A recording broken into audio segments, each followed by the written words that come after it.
It's a blessing and a curse. A blessing because I have such great support systems within the University of Sanctuary, and a curse because I'm 6 years in direct provision and in the system now. My application process, I'm trying to look at my notes because I might exceed the time that Veronica gave me.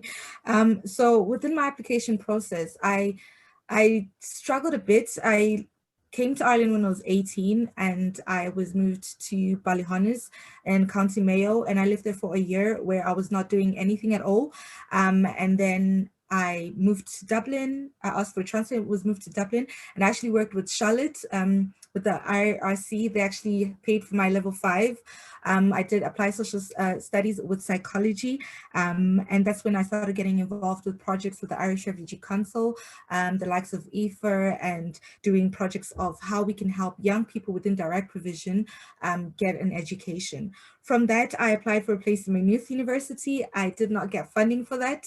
It was very difficult, but I wrote to the Irish Times, and it kind of did spark a bit of attention there. And that's when I was contacted by DCU, and I had to apply through the CAO.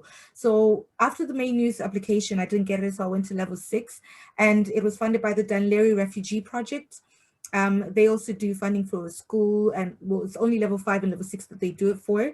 After that, I applied for Dublin City University through the CAO, and I used to email Veronica a lot and Philip to make sure that they received my application for the University of Sanctuary.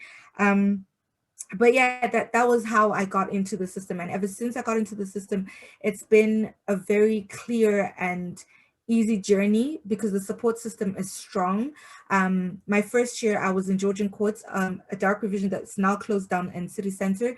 It was in Gardner Street. And when that closed down, I was moved to Hatch Hall. But for me to be able to be moved to Hatch Hall, I had Veronica, Philip, and some of my lecturers write letters to the Department of Justice and RIA at that time to allow me to stay in Dublin. After that, after a year, Hatch Hall closed down again.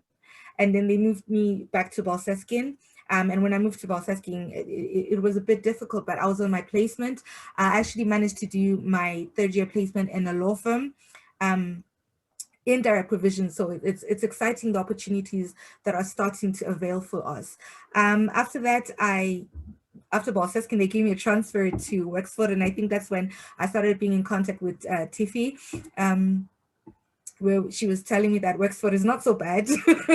But I reached out to my lecturers, and Veronica and everyone allowed me to push the Department of Justice and RIA to get me a place in DC. As you can see, this is not direct provision. So I'm currently staying on campus. The system is, the support system that I received from the University of Sanctuary is really huge, that even when I was in direct provision, during exam season, I would have the opportunity to stay on a campus. I remember I would always stay on Ohio's campus with the support from the Student Union and other societies within Dublin City University. So it's not just the University of Sanctuary that you get support from, but the whole university as a whole. Brian, the former president of DCU, actually, I've met him. We've had events where there was a dinner and I was invited. It's a big privilege to be a part of, and it's exciting to watch it grow, because thinking back to when there was no University of Sanctuary to where I am now actually my final year is University of Sanctuary, and I'm always laughing at myself saying I'm a guinea pig within the University of Sanctuary because I was the first asylum seeker to be on placement while in the hostel in direct provision. And obviously that was possible because of the work permits as well. And yeah, so it's just exciting. I was told to go by a certain point, so I don't want to blab. So the support system from Universal Sanctuary, one thing I learned that I wish I knew back then is that if you ask, you receive. So I was always really, really shy about speaking up about certain things, speaking about things that I don't have. I remember Veronica was shouting at me the other day saying, "You need to tell me this thing, Samantha." And I was just very scared to speak up and say, "Oh, I need help with this, I need help with that." But once I got comfortable and I learned that once you ask, you actually receive the help. So that's one thing I can say. If you ask for help, you receive help. If you apply within time, you actually get funding for certain things. Like Charlotte was saying.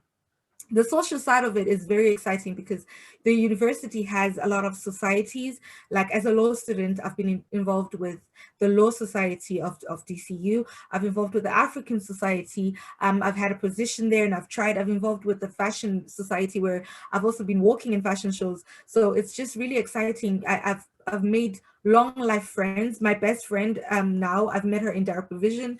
I've met other friends during projects I did with the IRC and just in college as a whole. And I found it easier to make friends that have been through the process of direct provision because they understand how it is, but also the friends that I have that are Irish want to learn about direct provision. They want to learn of how they can help within people in direct provision. So that's really been great for me on the social side. One thing I can say for sure is it's not it's not easy to study well in direct provision, but the fact that you're applying to study is a big step, and that alone can help you further your education. I'm 6 years in the country now, and I don't know what I would have done if I didn't get the University of Sanctuary, because I would have done level 5 and I finished it, level 6 and I finished out. I would have probably created a booklet of level 5 and level 6 courses that I would have been studying.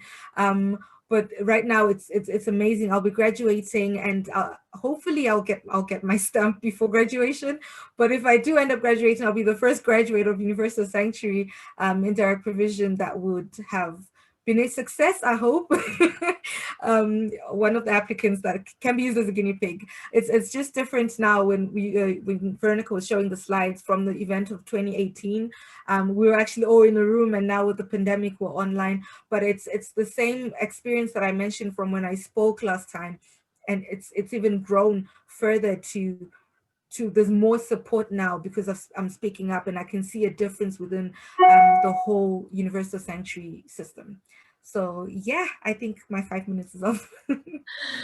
Thank you so much, Samantha. That's fantastic. And I think you're a credit to the whole Sanctuary program.